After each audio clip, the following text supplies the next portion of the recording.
Bismillahirrahmanirrahim. Assalamualaikum warahmatullahi wabarakatuh.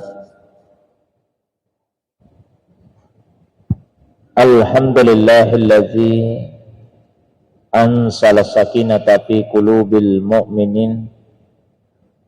Wassalatu wassalamu ala sayyidil awwalina wal akhirin, sayyidil anbiya'i wal mursalin, sayyidina wa habibina wa syafi'ina wa maulana Muhammadin wa ala alihi wa ashabihi wa ala manittaba'an nur allazi unsila ma'ahu ila yaumiddin, amma ba'du.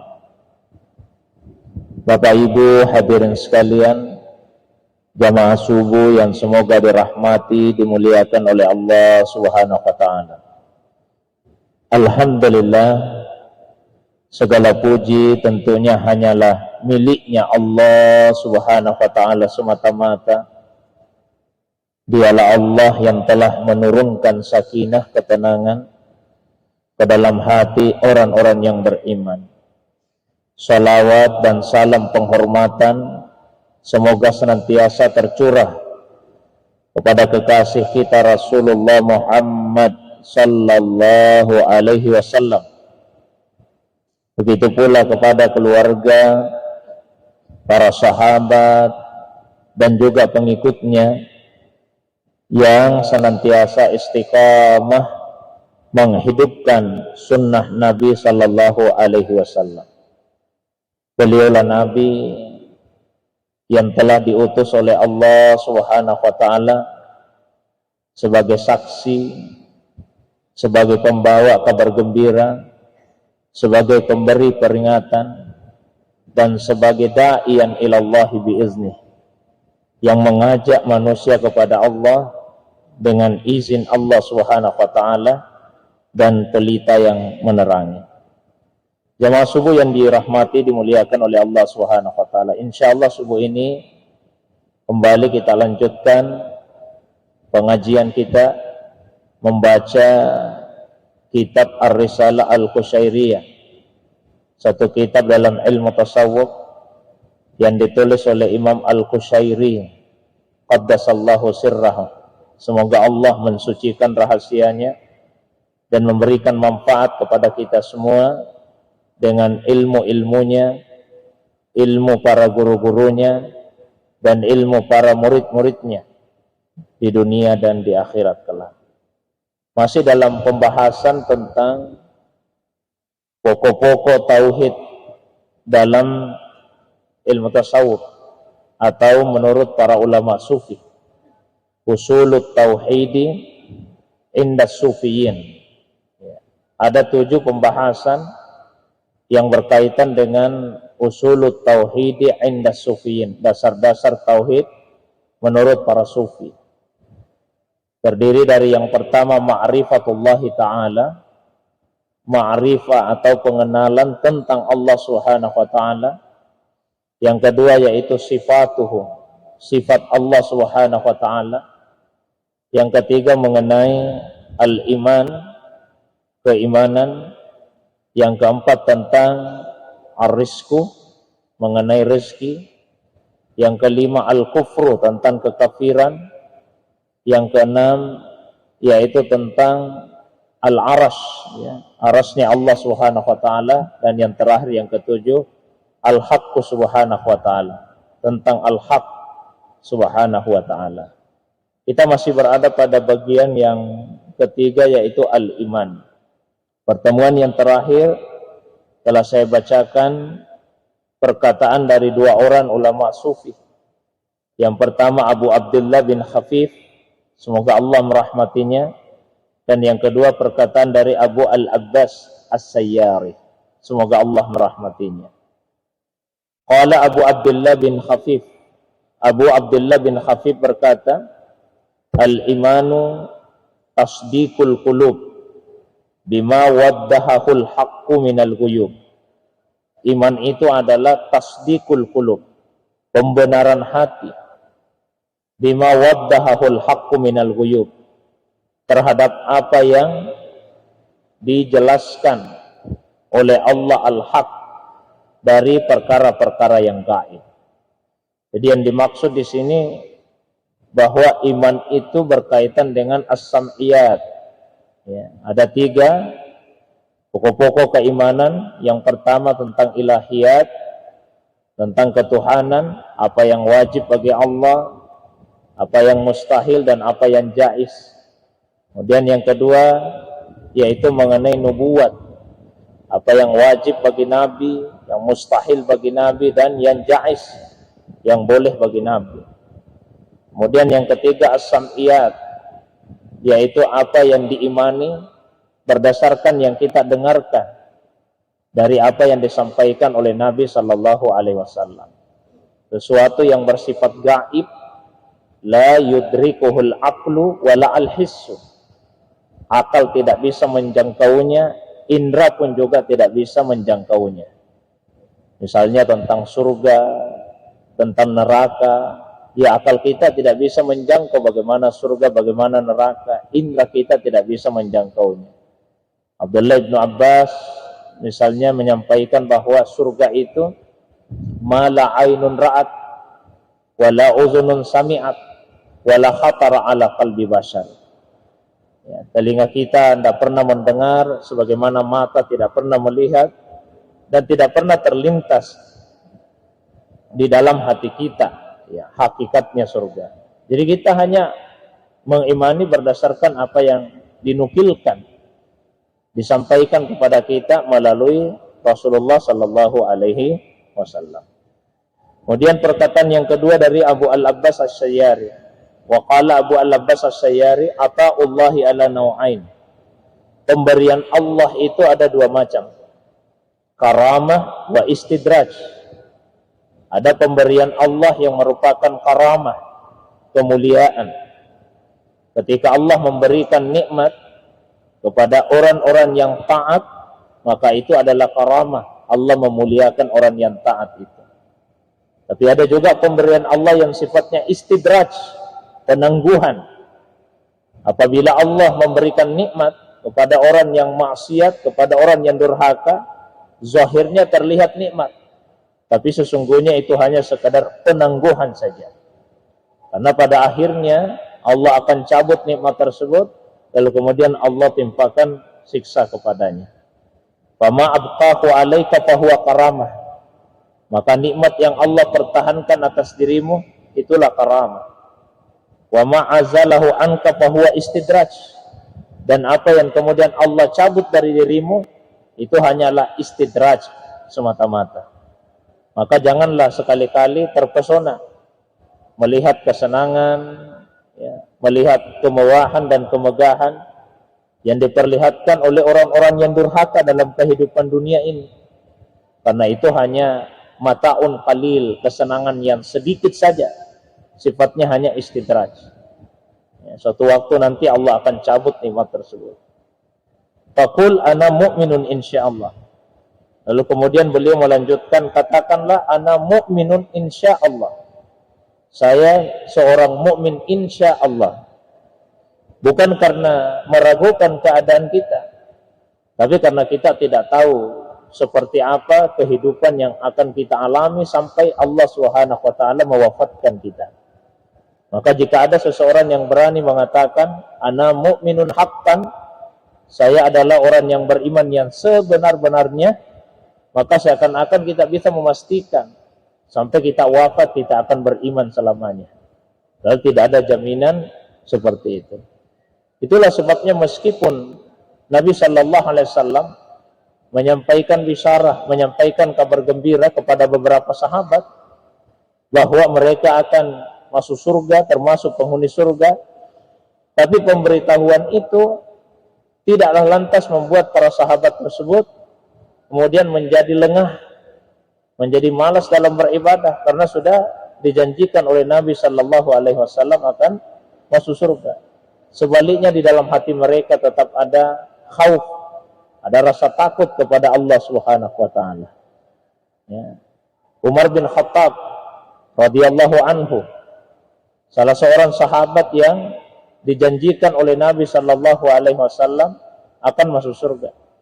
Tapi beliau berkata, seandainya Allah berfirman bahwa semua orang yang ada di tempat ini akan masuk surga kecuali satu orang saja, maka saya tetap akan khawatir jangan sampai yang satu orang itu adalah saya. Ya, itu kekhawatiran yang senantiasa ada di dalam hati para sahabat Nabi SAW, meskipun sudah diberikan kabar gembira oleh Nabi SAW akan masuk surga. Alhamdulillah, saat ini kita diberi hidayah oleh Allah Subhanahu wa taala. Tapi tidak ada jaminan hidayah itu akan terus menerus kita miliki sampai Allah mewafatkan kita. Maka kata beliau, ucapkanlah ana mu'minun insyaallah. Saya beriman insyaallah. Nah, itu dua perkataan ulama yang sudah kami bacakan pada pertemuan yang lalu. Baik, saya lanjutkan membaca beberapa perkataan ulama sufi yang lain yang berkaitan dengan al-iman ini. Wa qad qala Sahal bin Abdullah At-Tustari, yanzurul mu'minuna ilaihi ta'ala bil absar min ghairi ihata wala idraka nihaya. Sahal bin Abdullah At-Tustari berkata, orang-orang yang beriman itu memandang kepada Allah Subhanahu wa taala bil absar, dengan mata kepala, min ghairi ihata, tanpa ada yang meliputi, wala idraka nihaya, dan tanpa ada batas akhirnya. Ya. Jadi perkataan ini sesungguhnya disampaikan oleh beliau sebagai bantahan terhadap pendapat dari kaum Mu'tazilah. Kaum Mu'tazilah berpendapat bahwa Allah itu tidak bisa dilihat dengan mata kepala di dunia dan di akhirat. Itu pendapat kaum Mu'tazilah. Allah tidak bisa dilihat dengan mata kepala, dengan absar, dengan basar di dunia dan di akhirat. Dengan alasan bahwa sesuatu yang bisa dilihat itu tentu berada di suatu tempat. Dia diliputi oleh satu tempat. Dan ada ihatah, ada batasan-batasannya. Ya. Jadi misalnya kita melihat botol ini, ya dia berada di atas meja. Ada yang meliputinya. Allah itu tidak menempati tempat. Tidak ada yang meliputinya. Maka konsekuensinya Allah tidak bisa dilihat. Itu pendapat kaum Mu'tazilah. Ya, maka orang sufi berkata kepada mereka, kalian benar dalam satu hal. Kalian benar dalam satu hal, bahwa Allah itu tidak bertempat, Allah itu tidak diliputi oleh sesuatu apapun. Tapi kalian keliru dalam hal yang paling pokok, yang mengatakan, ketika kalian mengatakan bahwa Allah itu tidak akan bisa dilihat dengan mata kepala termasuk di akhirat. Ya. Karena di Al-Quran Allah Subhanahu wa ta'ala berfirman, wujuhu yawma idzin nadhira ila rabbiha nadhira. Wujuhu yawma idzin nadhira. Wajah-wajah penghuni surga pada hari itu nadhira, bercahaya. Ila rabbiha nadhira, kepada Tuhannya lah nadhira, mereka memandang. Seperti itulah pemahaman ulama Ahlus Sunnah wal Jamaah. Nazira itu memandang itu dengan mata kepala di akhirat kelak. Kaum Mu'tazilah menakwil ayat ini, memalingkan kata nazira di dalam ayat tersebut. Mereka memahami bahwa nazira yang dimaksud di sini bukan memandang dengan mata kepala, tapi yang dimaksud adalah muntazira, menanti-nanti. Jadi wajah orang-orang yang beriman penghuni surga itu bercahaya. Mereka menunggu-nunggu, menanti-nanti rahmat dari Tuhannya. Jadi mereka memalingkan maknanya. Nah, kata para ulama sufi tidak. Makna nazira itu diantaranya dipahami dari hadis Nabi Sallallahu Alaihi Wasallam. Jadi suatu ketika Rasulullah sallallahu alaihi wasallam menyampaikan kepada para sahabat, "Innakum satarawna rabbakum." Sesungguhnya kalian nanti akan melihat Tuhanmu, kama tarawnal qamar fi lailatul badar. Sebagaimana kalian melihat bulan pada saat dia purnama, la tudamun. Pandangan kalian atau mata kalian tidak akan silau, tidak akan terasa sakit. Ya, dalam hadis tersebut diumpamakan seperti melihat bulan ketika purnama. Tidak diumpamakan seperti melihat matahari, karena kalau matahari Pak, apalagi ketika terik dilihat, ya, mata kita tidak sanggup memandangnya, kita akan merasa silau. Tapi kalau bulan meskipun dia purnama, kita tidak akan merasa silau untuk memandangnya. Perumpamaan dalam hadis tersebut dalam hal kejelasannya, bukan dalam hal bahwa sebagaimana bulan yang berada di suatu tempat, maka Allah yang dipandang juga berada di suatu tempat, tidak. Tapi dalam hal kejelasannya. Ya, wuduhul manzar, nyatanya pandangan itu. Itulah sebabnya sejak di masa sahabat seperti Ali bin Abi Thalib itu menyampaikan kalau menghadapi orang-orang yang di luar Ahlus Sunnah wal Jamaah, jangan membawakan ayat Al-Quran kepada mereka, tapi bawakan hadis. Ya, karena Al-Quran itu hammalatul wujuh. Ayat-ayat Al-Quran bisa dipahami dengan berbagai macam aspek. Ya, tapi bawakanlah kepada mereka hadis Nabi Sallallahu Alaihi Wasallam. Perkataan ini Imam Ali karramallahu wajhah nasihatkan kepada Abdullah ibnu Abbas ketika akan menghadapi misalnya kaum Khawarij. Nah, kata Imam Ali, jangan bawa Al-Quran kepada mereka. Mereka juga hafal Quran. Tapi bawakanlah hadis-hadis Nabi Sallallahu Alaihi Wasallam. Nah, begitu pula menghadapi kaum Mu'tazilah.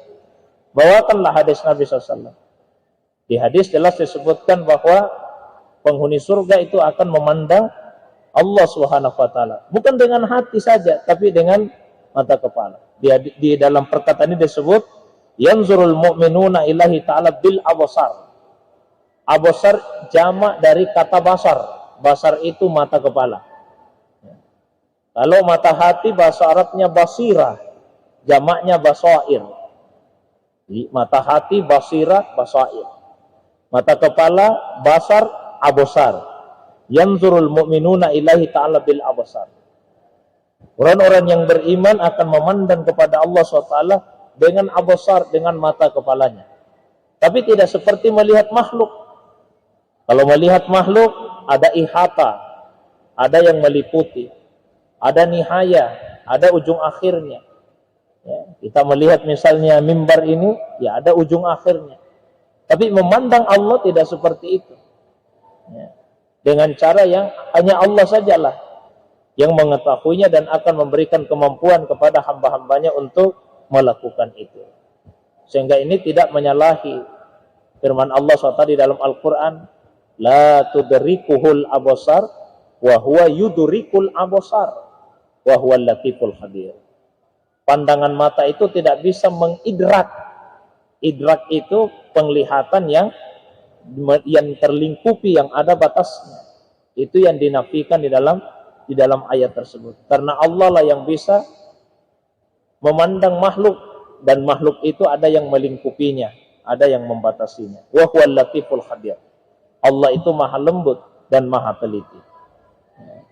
Jamaah yang dirahmati, dimuliakan Allah. Wa qala Abul Husain An-Nuri. Kemudian sufi yang lain namanya Abu Al-Husain An-Nuri berkata, Al-qulubu syawahidul haq. Al-qulubu syawahidul haq. Falam nara qalban aswaqu ilaihi min qalbi Muhammadin sallallahu alaihi wasallam. Fa akramahu Allah Ta'ala bil mi'raji ta'jilan lirru'yati wal mukalamah. Al-qulub syawahidul haq.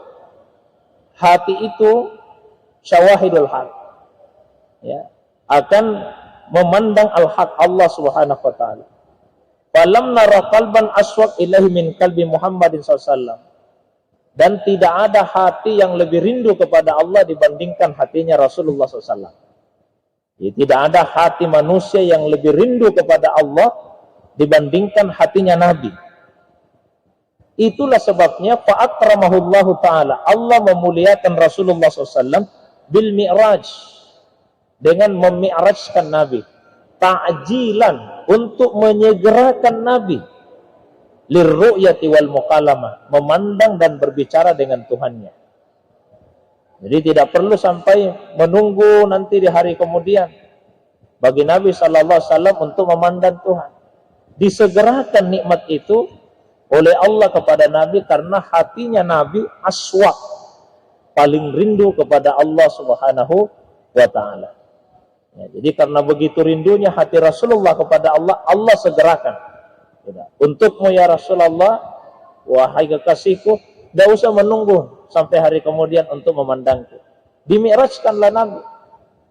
Nah, saya pernah sampaikan ketika menjawab pertanyaan bahwa menurut para ulama sufi dan sebagaimana riwayat dari Abdullah bin Abbas, meskipun itu tidak sejalan dengan perkataan Aisyah, tapi kalau dari Abdullah bin Abbas, sahabatnya Nabi, Rasulullah SAW dalam Mi'raj itu memandang Allah Subhanahu wa ta'ala.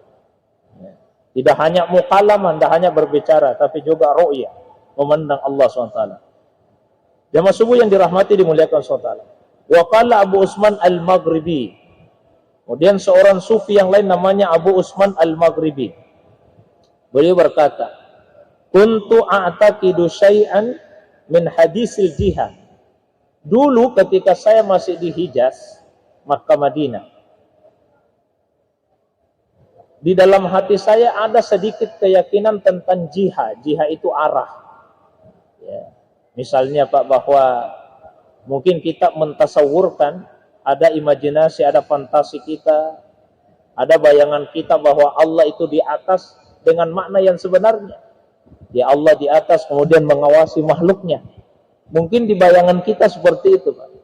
Ada di bayangan kita seperti itu. Kata beliau, awalnya di bayangan saya juga seperti itu ada. Kata Abu Usman al-Maghribi, ketika saya masih di Hijaz. Ya adalah tentang jihad. Ya, apalagi mohon maaf, sekarang ini kan sering ada yang sampaikan begitu. Digambarkan Pak, seakan-akan Allah itu ada di atas, kemudian duduk di kursinya, lalu memandang makhluknya. Ya Allah ada di atas. Dengan makna yang sebenarnya. Kata beliau, falamma ji'tu bi Baghdad, falamma ji'tu Baghdad. Maka setelah saya mendatangi Baghdad dan bertemu dengan para aulia, bertemu dengan wali-wali Allah Subhanahu wa taala, zala zalika an qalbi, hilanglah semua itu dari hatiku. Tidak ada lagi tanzih ya di dalam hati saya, hilang semua.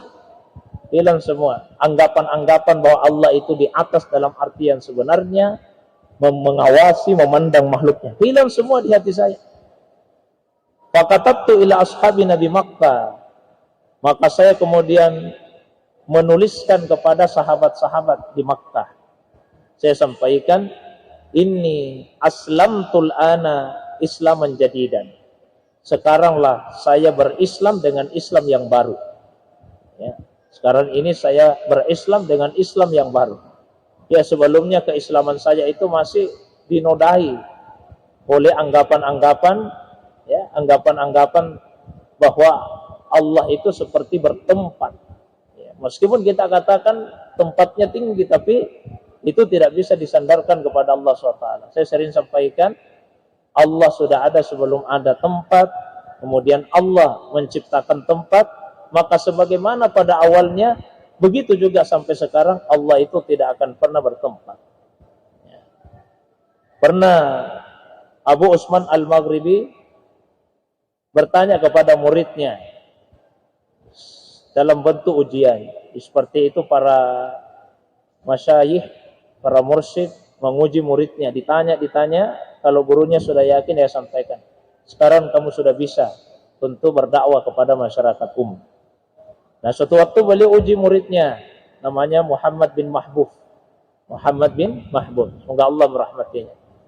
Kata Abu Usman al-Maghribi, ya Muhammad, lau qala laka qail, kalau ada seseorang yang berkata kepadamu, ainal ma'bud, Di manakah Tuhan yang kamu sembah itu? Ya. Di mana Tuhan yang kamu sembah? Maka kemudian beliau menjawab, haitsu mazalah, atau haitsu lam yasal. Ya, seperti pada saat pertama kali. Ya. Jadi Allah itu sebagaimana pertama kali. Kemudian dilanjutkan lagi. Kalau kamu ditanya lagi, lalu bagaimana Allah pertama kali itu? Maka beliau menjawab, haitsu huwa al-an, sebagaimana dia sekarang. Bagaimana, di mana Tuhan yang kamu sembah itu sekarang? Kata beliau, seperti pada awalnya. Lalu bagaimana Tuhan itu pada awalnya? Beliau menjawab, sebagaimana dia sekarang. Maksudnya adalah Tuhan itu tidak pernah mengalami perubahan.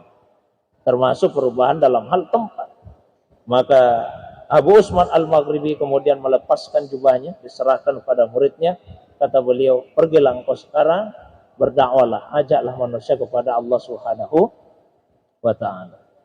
Ya, jadi itu Pak, dibersihkan hati kita itu dari pandangan-pandangan bahwa Allah itu bertempat. Bahkan sekalipun kita mengatakan di langit, di arsy dan sebagainya. Para sufi selalu mengingatkan bahwa usul ilallah, sampainya seseorang hamba kepada Allah itu diawali dengan salamatul i'tikad. Ya, salamatul akidah, selamatnya akidahnya, sahihnya akidahnya, benarnya akidahnya. Baru kemudian ibadahnya benar. Ya.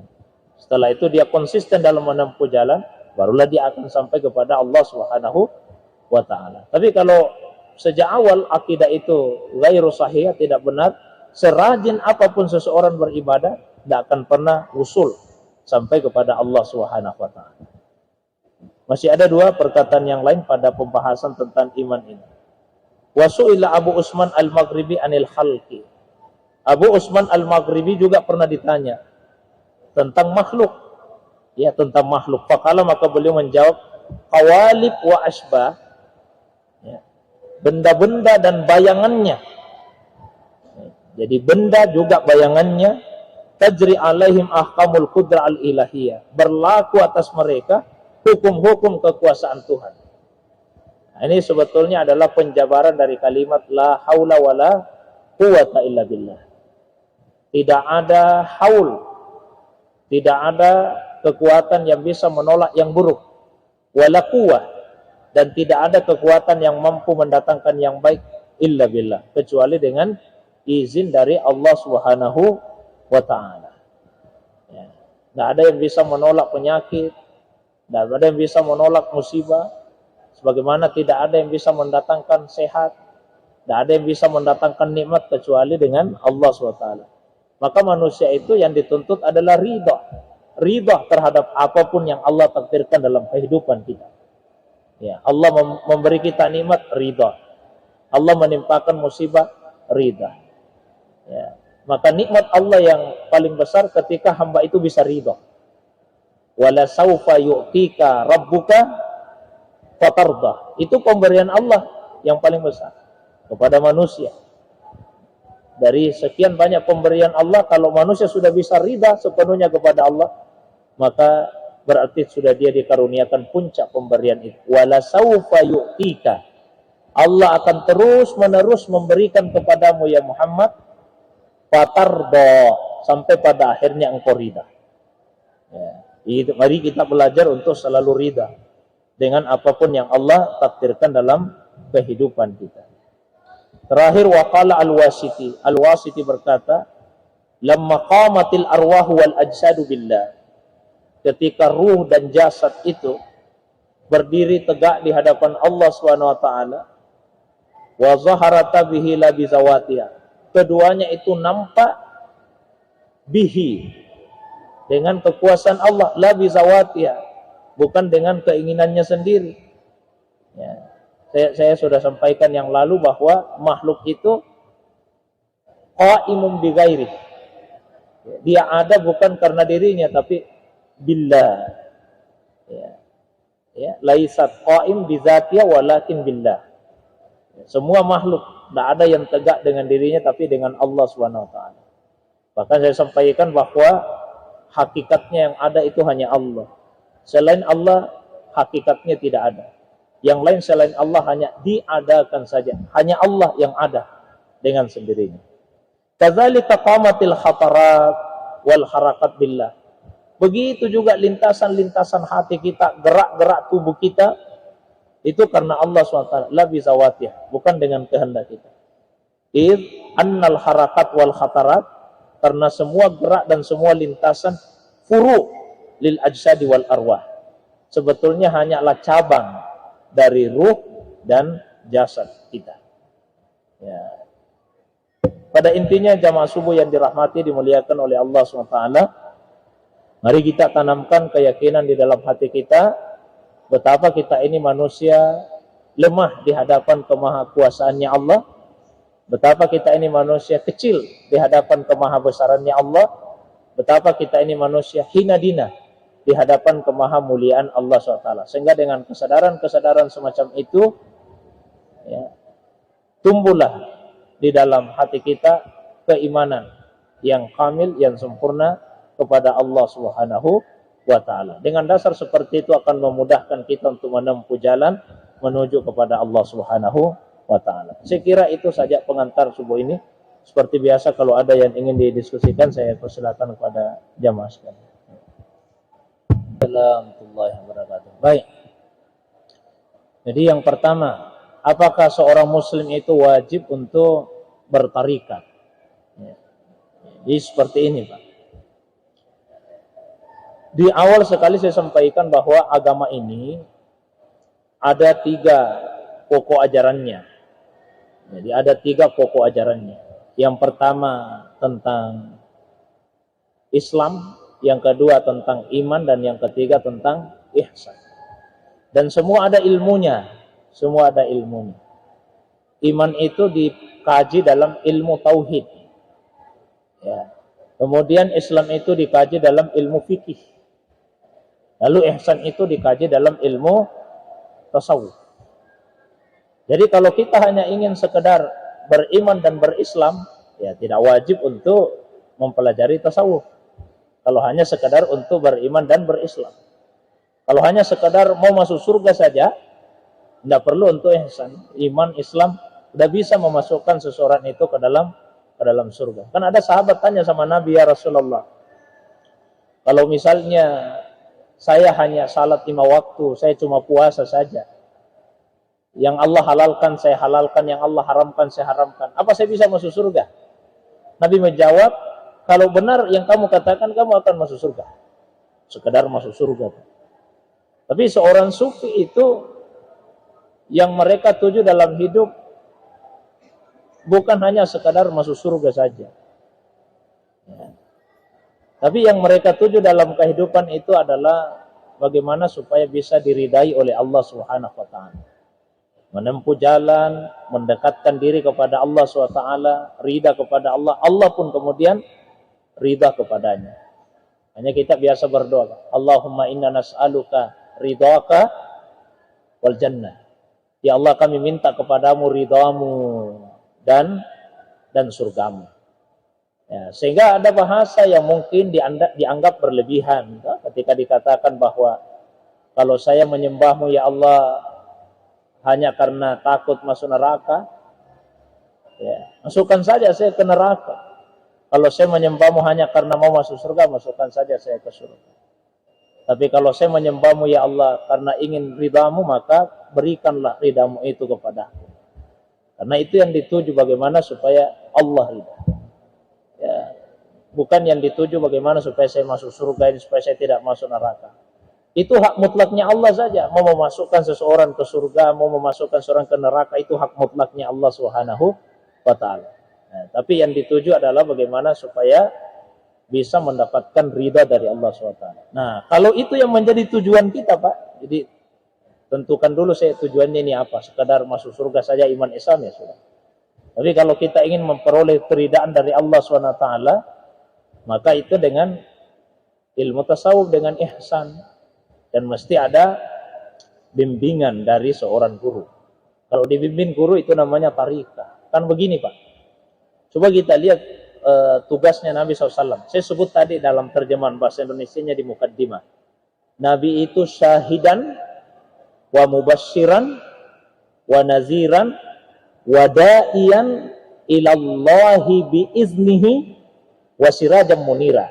Kita lihat satu-satu. Syahidan, beliau saksi bagi manusia. Mubasyiran, membawa kabar gembira. Naziran, memberi peringatan. Saya langkahi dulu satu ini, Pak.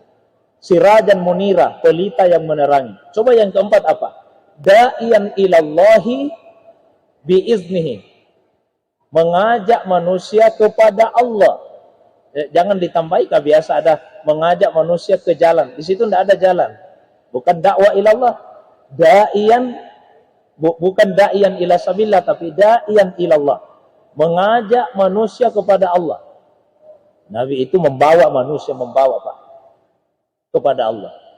Tapi beda dengan yang empat tadi, khusus fungsi Nabi da'iyan ilallah. Di situ ada keterangan biiznihi, dengan izin.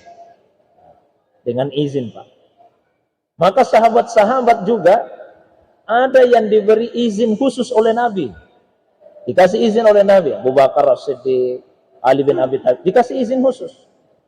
Ya. Semua orang beriman dikasih izin umum untuk berdakwah. Tapi ada yang dikasih izin khusus mengajak manusia kepada Allah. Kalau mengajak manusia ke jalan Allah, semua dikasih. Orang beriman dikasih izin oleh Allah Subhanahu wa ta'ala. Ud'u ila sabili, itu mengajak ke jalan. Kalau ini Pak bukan ke jalan, mengajak kepada Allah. Ya. Itu hanya yang mendapatkan izin khusus dari Nabi SAW. Nah, kemudian sahabat seperti Abu Bakar, seperti Imam Ali memberikan izin khusus kepada tabi'in seperti Imam Hasan al-Basri. Begitu juga kemudian Imam Hasan al-Basri ada izin khususnya. Itulah sebabnya syaratnya seorang mursyid itu adalah ma'zun, diizinkan oleh syekhnya juga. Oh, tidak bisa Pak tiba-tiba, mohon maaf, tidak bisa tiba-tiba saya contoh saja Pak ya, tidak bisa saya ayo saya ini seorang mursyid. Dan orang tanya siapa yang memberi izin, ditanya Pak. Jadi kalau ada yang mengaku sebagai syekh, sebagai mursyid tarikat tertentu, saya tanyakan siapa yang memberi izin. Ada tidak silsilahnya? Ada tidak mata rantainya sampai kepada Nabi Shallallahu Alaihi Wasallam? Kalau tidak bisa maka tidak memenuhi syarat. Ya, salah satu persyaratan utamanya tidak dia penuh. Nah, terus bagaimana Ustaz? Karena untuk mencari seorang syekh mursyid itu kan kadang-kadang tidak mudah ini. Kadang-kadang Pak. Ada seorang mursyid itu dia cerita bahwa dia kelilingi negeri-negeri Islam untuk mencari wali kutub, wali yang tertinggi, Bang, wali kutub. Dia kelilingi itu negeri Islam. Beliau juga sudah mursyid, tapi dia kelilingi untuk mencari wali kutub itu. Dia kelilingi. Sampailah ke suatu kelompok majelis. Disampaikanlah kepada syekh yang ada di majelis itu tentang keinginannya. Apa kata syekh itu? Kamu datang ke sini untuk mencari wali kutub. Sebetulnya yang kamu cari itu tinggal di samping rumahmu. Kelilingi Pak negeri-negeri Islam, padahal yang dia cari tetangganya sendiri. Tapi dia tidak mengenalinya. Karena kadang-kadang kewalian seseorang itu ditutupi oleh Allah dengan basarianya. Dengan unsur-unsur kemanusiaan. Kita lihat, tidak mungkin ini jadi wali, jadi mursyid, jadi syekh ini. Bajunya begini, penampilannya begini, biasa-biasa, sederhana dia.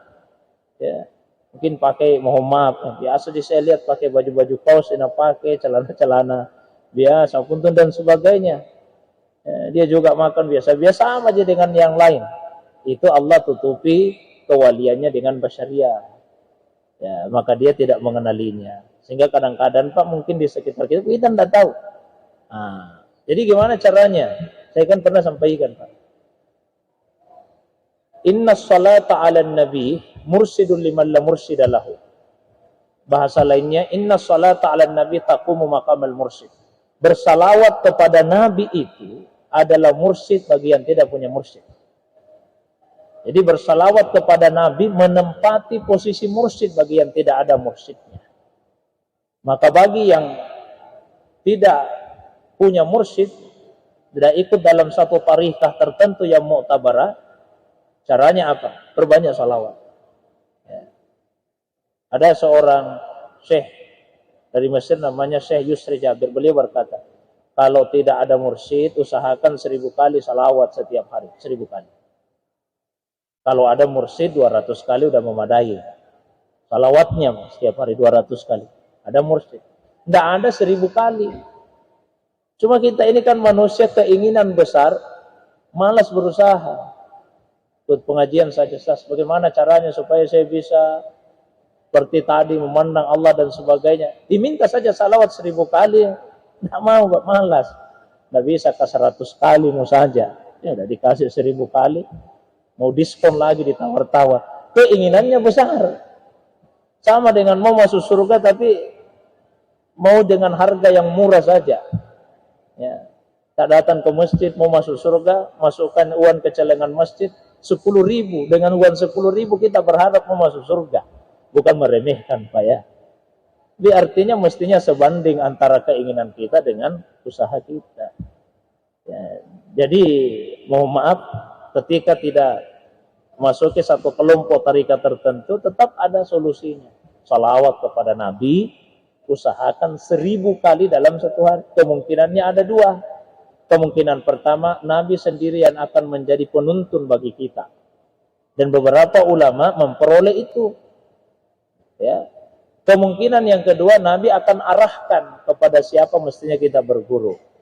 Karena itulah ada yang disebut inayah, ada yang disebut riayah. Apakah Nabi tunjukkan ke sini? Nah, itu ada dekat rumahmu itu sebetulnya, datangi. Atau Nabi sendiri akan berikan tuntunan. Beberapa ulama diberikan tuntunan seperti itu. Misalnya Syekh Ahmad Muhammad At-Tijani, ya, yang kemudian menjadi pelopor tarikah Tijaniyah. Itu untuk bagian yang pertama, Pak. Ya. Kemudian bagian yang kedua gini. Ketika seseorang itu merasakan satu kenikmatan, sering dia berekspresi itu sebetulnya di luar dari keinginannya. Kan begitu bahagianya. Begitu bahagianya, Pak. Taruhlah misalnya. Ada orang lama tidak pernah kita ketemu, lama sekali tidak pernah, bertahun-tahun. Ini orangnya kalem sebetulnya, pendiam kalem. Begitu dia ketemu dengan sahabatnya yang lama itu, tiba-tiba orang yang aslinya kalem, tenang, pendiam, tiba-tiba dia langsung meloncat, Pak. Heran semua, tidak pernah saya lihat begini model, Pak. Tidak pernah saya lihat begini. Itu ekspresi kebahagiaannya. Dia merasakan kebahagiaan, kenikmatan sehingga dia melakukan sesuatu. Sebetulnya bukan itu tujuannya. Ya. Tapi kemudian terjadi tanpa kesadarannya. Ya. Sama dengan Ja'far As-Shadiq. Bukan Ja'far As-Shadiq. Ja'far bin Abi Thalib. Saudaranya Ali bin Abi Thalib. Kan Ja'far ini ketika di Makkah, kemudian diperintahkan oleh Nabi untuk hijrah ke Habasyah, ke Ethiopia. Beliau termasuk dari beberapa sahabat yang hijrah ke Ethiopia ketika kaum muslimin ditindas di Makkah. Sampai Nabi hijrah ke Madinah tidak balik-balik itu. Nanti setelah sekian lama Rasulullah di Madinah, baru Ja'far pulang dari Ethiopia. Terus sampai kepada Nabi SAW. Nabi puji beberapa orang, termasuk Ja'far, dipuji oleh Rasulullah SAW, sampaikan bahwa Ja'far itu ada kedudukan khusus di hatinya Nabi.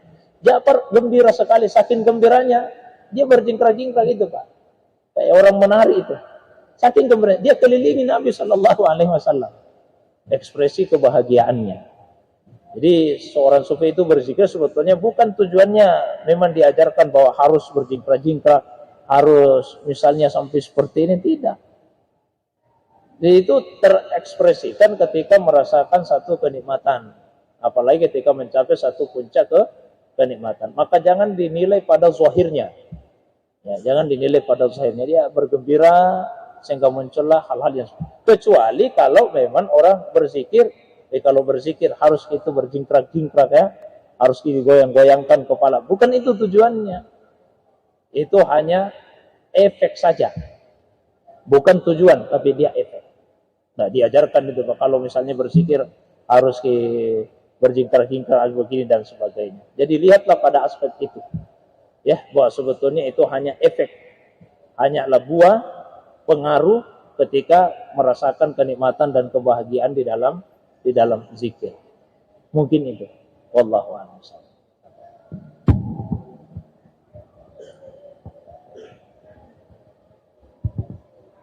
Hafan wa yabqa wajhu rabbika zul jalali wal ikram. Di Al-Quran begitu. Kullu man 'alaiha fan. Semua yang ada di atas dunia, bahkan dunia ini sendiri, fan, akan binasa. Wa yabqa wajhu rabbik, dan yang kekal hanyalah wajah Tuhanmu, zat Tuhanmu, Allah Subhanahu wa taala. Zul jalali wal ikram, yang maha memiliki keagungan dan kemuliaan. Jadi semua akan hancur ini. Semua akan hancur. Yang kekal hanya Allah Subhanahu wa taala. Setelah itu Allah kemudian akan menghidupkan kembali manusia yang sudah mati. Kemudian Allah akan mengganti. Kalau bahasa di Al-Quran itu mengganti. Di Al-Quran disebutkan seperti ini, Pak ya. Yauma tubaddalul ardu ghairal ardi. Yauma tubaddalul ardu ghairal ardi. Pada hari itu atau pada hari di mana bumi diganti. Tubaddalul ardu ghairal ardi. Selain bumi yang kita diami sekarang. Yauma tubaddalul ardu ghairal ardi. Was samawat. Begitu juga langit. Langit dilululantahkan diganti dengan langit yang baru. Bumi juga hancur lalu Allah mengganti dengan yang baru. Wa barasulillahil wahidil qahar. Maka semua manusia akan digiring menuju kepada Allah Subhanahu wa taala yang esa itu. Itu orang-orang musyrik Makkah kan tidak mempercayai. Di bayangannya gimana mungkin yang sudah hancur berantakan ini kok bisa Allah ciptakan lagi kembali. Manusia secara khusus sudah mati, tulang belulang, bagaimana caranya dikumpulkan kembali? Ya. Mereka menanyakan itu kepada Nabi, "Qul ma yuhyil izama wa huwa ramim." Siapa yang akan bisa menghidupkan kembali manusia yang mati yang sudah jadi tulang belulang itu? Jawaban Allah ringkas tapi sangat logis. Qul yuhyihal ladzi ansha'aha awwala marrah. Yang akan menciptakan itu, yang akan menghidupkan itu yang menciptakan pertama kali. Dan begini Pak, di sisi manusia ya, bukan di sisi Allah ini dulu. Di sisi manusia. Kalau misalnya ditanya, mana yang lebih mudah? Memulai atau mengulangi? Lebih mudah mana Pak? Memulai atau mengulangi? Di sisi manusia lebih mudah, mengulangi kan sudah pernah.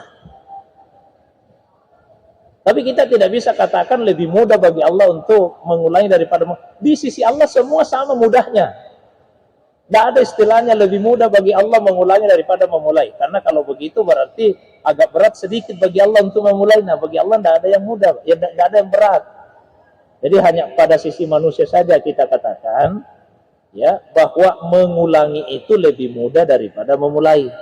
Tapi kalau di sisi Allah, sebagaimana mudahnya Allah memulai penciptaan, sebegitu mudahnya juga lah Allah akan mengulangi penciptaan itu. Tapi begini Pak, yang lebih penting untuk kita tanyakan itu sebetulnya daripada tanya tentang kapan kiamat dan sebagainya. Ini ada arahannya Nabi, arahan Nabi Pak ya. Pernah ada seorang sahabat itu datang ke Nabi. Tadi diistilahkan kepo, ini juga sahabat kepo juga ini Pak. Dia tanya ke Nabi, ya Rasulullah, kapankah kiamat itu? Tanya ke Nabi, kapan kiamat? Apa jawaban Nabi? Apakah Nabi menjawab, oh kiamat itu sekian-sekian? Tidak. Nabi balik bertanya. Pertanyaannya Nabi, apa yang sudah kamu persiapkan? Nah itu yang lebih penting. Pada bertanya kapan kiamat, lebih baik kita tanya pada diri kita masing-masing. Apa yang sudah kita persiapkan? Jadi Nabi tanya sahabat itu, apa yang sudah kamu persiapkan untuk menghadapinya, apalagi menghadapi kehidupan setelahnya? Kata sahabat tadi, ya Rasulullah, saya tidak mempersiapkan salat yang banyak, tidak mempersiapkan puasa yang banyak, tidak mempersiapkan zikir yang banyak, baca Quran yang banyak, sedekah. Tidak, bukan itu persiapanku ya Rasulullah. Apa persiapanmu? Cinta kepadamu. Itu di persiapanku satu ya Rasulullah, cinta kepadamu. Kata Nabi, kalau benar yang kamu katakan, maka kamu akan bersama dengan orang yang kamu cintai. Jadi kata Anas bin Malik, tidak ada perkataan Nabi yang paling menggembirakan hati saya dibandingkan perkataan bahwa seseorang akan bersama dengan yang dia cintai di surga. Itu perkataan Nabi yang paling menggembirakan saya. Kita ini Pak, bagaimanapun kita merasa iman ini kokoh, tidak sekokoh imannya Nabi. Kita ibadah bagaimanapun banyaknya, tidak bisa sebanyak ibadahnya Nabi. Baik akhlak kita tidak akan bisa sebaik akhlaknya Nabi. Begitu juga yang lain-lain. Tapi ternyata kita bisa satu tempat sama-sama Nabi. Apabila kita mencintai Nabi Shallallahu Alaihi Wasallam. Ya satulah yang sederhana, perbanyak salawat, perbanyak salawat. Jangan diminta salawat 1000 kali, selalu ditawar-tawar. Cuma 1000 kali, 1000 kali salawat. Tiap hari 1000 kali. Insya Allah pasti ada efeknya di dalam kehidupan kita. Jadi itu Pak yang bisa sampaikan. Wallahu a'lam bishawab. I'mal li dunyaka ka'annaka ta'isu abadan wa'mal li akhiratika ka'annaka tamutu gadan. Bekerjalah untuk duniamu seakan-akan kamu akan hidup selamanya. Bekerja untuk akhiratmu seakan-akan engkau akan mati besok. Perkataan ini kalau menurut para ulama hadis bukan hadis Nabi Shallallahu Alaihi Wasallam. Ya. Tapi bukan berarti Pak kalau bukan hadis isinya pasti salah. Kan kadang-kadang itu Muhammad sebagian orang ketika dikatakan misalnya hadis dhaif, terus seakan-akan kesannya isinya salah. Tidak. Istilah hadis dhaif itu hanya untuk menunjukkan bahwa perkataan itu lemah penyandarannya kepada Nabi. Itu saja. Bukan berarti isinya pasti salah. Karena bisa saja perkataannya misalnya seorang ulama. Ya, terus ada yang sandarkan ke Nabi. Maka dikatakanlah itu dhaif. Ya, karena bukan perkataannya Nabi, jangan sadarkan kepada Nabi. Tapi dari segi isi belum tentu isinya salah. Ya, ulama berbeda siapa sebetulnya sahibul kalam, siapa pemilik perkataan itu. Ada yang mengatakan Abdullah bin Umar. Tapi tidak terlalu penting lah bagi kita siapa pemilik perkataan itu. Yang jelas bukan hadis Nabi Shallallahu Alaihi Wasallam. Tapi dalam isinya tentu terkandung kebenaran. Ya. Tapi kalau kita mau kembali ke Al-Quran, kan di Al-Quran ada bahasa begini Pak di Al-Quran. Wa batagi fima ataqallahu daral akhirah wa la tansa nasibaka minad dunya. Itu bahasa Al-Quran itu. Di Al-Quran Pak, surah Al-Qasas. Wa batagi fima ataqallahu daral akhirah wa la tansa nasibaka minad dunya. Nanti kita akan lihat bedanya. Wa batagi itu artinya cari dengan usaha keras. Itu, cari dengan usaha keras. Bima ataqallahu daral akhirah. Bagianmu dari kehidupan akhirat yang Allah berikan kepadamu. Jadi cari usaha keras. Nah, sekarang wala tansa nasibaka minad dunya. Jangan lupakan bagianmu dari dunia. Beda Pak redaksinya itu. Beda. Cari dengan usaha keras. Akhirat ini. Dunia Allah tidak mengatakan cari dengan usaha keras. Dunia Allah katakan jangan lupakan bagianmu dari dunia. Ya. Kalau akhirat Allah tidak mengatakan jangan lupakan bagianmu dari akhirat. Tapi cari dengan usaha keras. Manusia itu disuruh saja mencari dengan usaha keras untuk akhirat. Banyak yang tidak mencari dengan usaha keras. Apalagi kalau hanya dikatakan jangan lupakan. Manusia itu tidak disuruh saja untuk mencari dunia. Dia cari dunia dengan keras. Apalagi seandainya perintahnya cari dengan usaha keras. Jadi tidak usahlah cari dengan usaha keras. Cukup jangan lupakan bagianmu dari dunia. Sama Pak ya. Ada orang ini titip, pergi ke pasar, carikan saya ini. Carikan memang karena carikan enggak. Nanti di akhirnya, jangan juga lupa, nona kalau ada belikan enggak juga ini. Kan beda itu Pak penekanannya. Jadi kalau untuk akhirat, cari dengan usaha keras. Kalau dunia, jangan lupakan bagianmu dari kehidupan dunia. Saya sampaikan yang lalu, seorang sufi bukan berarti Pak tidak boleh untuk memiliki dunia. Nanti ada pembahasannya tentang zuhud. Apa itu zuhud? Ya, saya satu saja lah gambaran.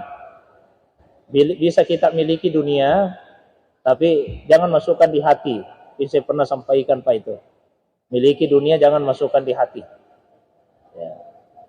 Punya sandal, punya sepatu mahal, bagus, mewah, tempatnya di kaki, tidak boleh di hati. Cukup di kaki saja. Kalau kita turun sebentar ini dari masjid, sandal kita hilang, tidak boleh sakit hati. Kalau sampai dibawa, tidak ada sandalku, mahalnya lagi di sandal. Hati kita sakit, berarti selama ini sandal itu bukan di kaki, tapi di hati. Buktinya hati kita yang sakit, Pak. Berarti selama ini sandal itu sudah kita masukkan ke dalam hati. Padahal tempatnya sandal itu bukan di hati, di kaki. Jadi kalau hilang sandal, biarlah kaki saja yang merasakan. Dia sakit-sakit di dalam. Tidak usah hati yang sakit. Itu gambarannya. Baik. Sekira itu dulu Pak untuk subuh ini. Oh maaf, gimana agak lambat. Saya mungkin mudah-mudahan ada manfaatnya, kita tutup dulu. Alhamdulillahirabbil alamin. Allahumma salli ala sayyidina habibina syafiina maulana Muhammad. Allahumma salli wa sallim wa barik alaihi. Allahumma faqihna fid din wa 'allimna ta'wil. Allahumma faqihna fid din wa 'allimna ta'wil. Allahumma faqihna fid din wa 'allimna ta'wil. Allahumma ja'alni mahbuban fi qalbi syekhi wa ja'alhu mahbuban fi qalbi wa qulubin nas. Rabbana atina fid dunya hasanah wa fil akhirati hasanah wa qina adzabannar. Subhanaka rabbil izzati amma yasifun, salamun alal mursalin. Wa akhiru da'wana alhamdulillahi rabbil alamin.